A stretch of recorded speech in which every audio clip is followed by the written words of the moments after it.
I'm Andrew Eggleton. I take presenters from good to world class, and I work with business owners, entrepreneurs, and speakers who want to leverage their business by standing out on camera or being world class on stage. So if you're going to be good, you might as well be great. And if you're going to be great, you might as well go that little extra and become world class, because at world class, you start taking luck out of the equation.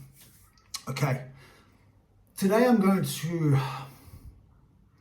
really be specific about a symptom that speakers, presenters in general experience, which many might call waffling. What you'll be experiencing or feeling is using too many words, you're going off topic, you're waffling.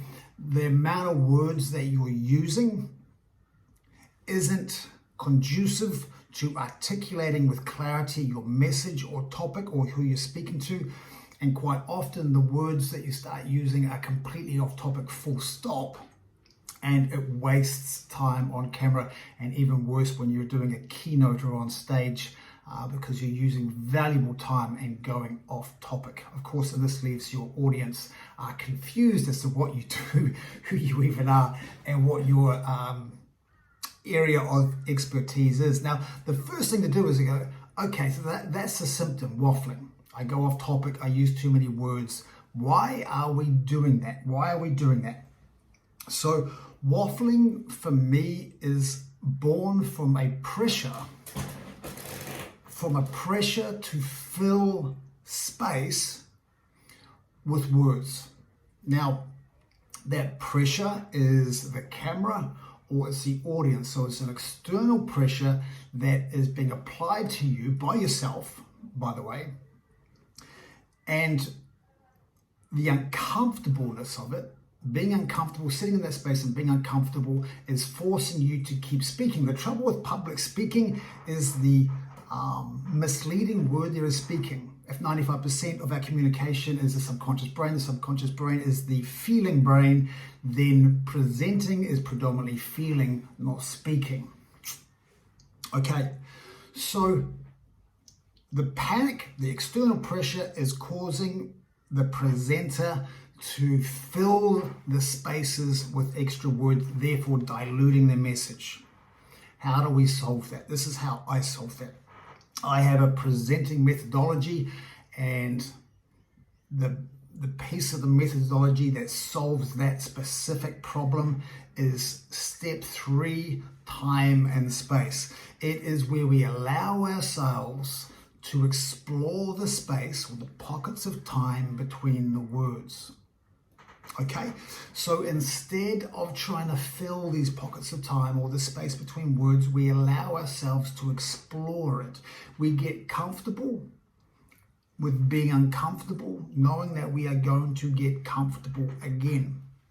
So there's 2 things here. The first tip I'll give you that will make this symptom go away, or make this problem go away, is 1, you just simply wait and choose the next right word, unless it is the next right word that is going to articulate with clarity what it is that you're doing, or your story, or the topic, or what it is you're speaking about. Then do not let that word pass your lips. You own that. You own your lips. You own that word before you give it life. Choose to give it life. Okay, that's one way. The other, which is going even deeper, which I would love presenters to do. By the way, this presenting methodology is part of something bigger that I teach, the Eggleton Presenting Methodology. It's a style of presenting. I teach it in the Heart of Presenting Facebook group here too. But it is part of other programs that I have. I have a program called The Startup, which is a monthly group call, and I have a mastermind called the Presenters Tribe, which is a weekly group call. Okay, time and space means simply that we allow ourselves to sit in the space between the words and we get comfortable with it until we have pieced together what we truly want to say. It also means in the space that we are operating, we get out of the head of trying to remember and we start to operate at a deeper level from the heart brain, which is actually step 2 of the methodology. We start operating from the heart brain. When we start operating from here, we also start to choose words that match the frequency of our greatness. And that can only come from in here, not from the brain, which is the technical, the stored knowledge, the copy and paste approach. So, really simple. Time and space. Time and space. Begin to explore and enjoy the space between the words. Allow yourself to sit in that space, to get comfortable with it, knowing that it will become uncomfortable and you will move through to comfortable again. And it's here where we start to lose that sense of panic and external pressure, and we allow ourselves to choose the next right word. And that word is more likely to match the frequency of our greatness. It'll be the word, this sentence, or even a whole idea that